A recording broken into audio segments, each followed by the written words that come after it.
Je voudrais donner 3 dates. 2003, janvier 2003, George W. Bush décide de remodeler le Grand Moyen-Orient. Le Grand Moyen-Orient, ça va du Maroc jusqu'au Pakistan. Et il attaque l'Irak, avec les arguments que vous connaissez, dont on sait maintenant qu'ils étaient bidons. Il n'y avait pas d'armes de destruction massive.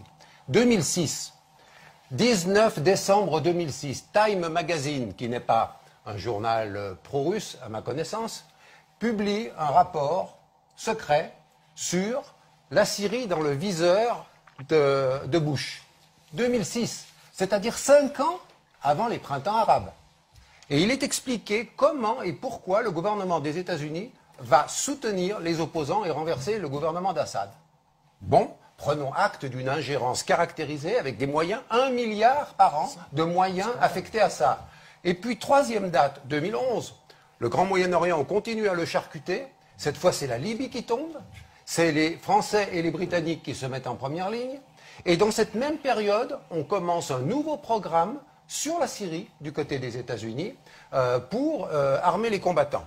Voilà quand même des choses qui doivent être rappelées, parce que ce n'est pas seulement Poutine qui est dans cette affaire. Poutine, il est arrivé après, bien après, sauf qu'il avait une balle à Tartous depuis les années 70. Voilà, je crois qu'il faut... Vous nous dites les grands méchants, dans le fond, ce sont les États-Unis. Je dis que les Américains ont un plan qui a été de remodeler le Grand Moyen-Orient. Je n'ai pas entendu une seule fois ce mot dans les commentateurs depuis des mois sur cette question-là.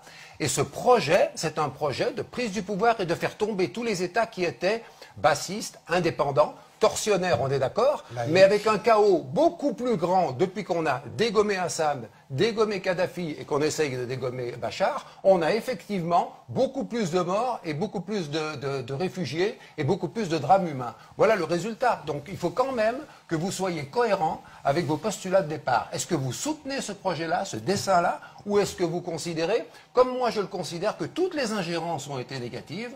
Et quand j'ai entendu le président Hollande se vanter dans un livre qui a été écrit par un journaliste français d'avoir contourné l'embargo de l'Union européenne qui interdisait de livrer des armes, je ne sais pas si c'est vraiment les meilleures choses qu'on ait trouvé à faire pour calmer le conflit. Voilà quelques éléments qu'il faut livrer. Ce n'est pas que les Américains, c'est les Français, c'est les Britanniques. Jean Tigler, je le disais dans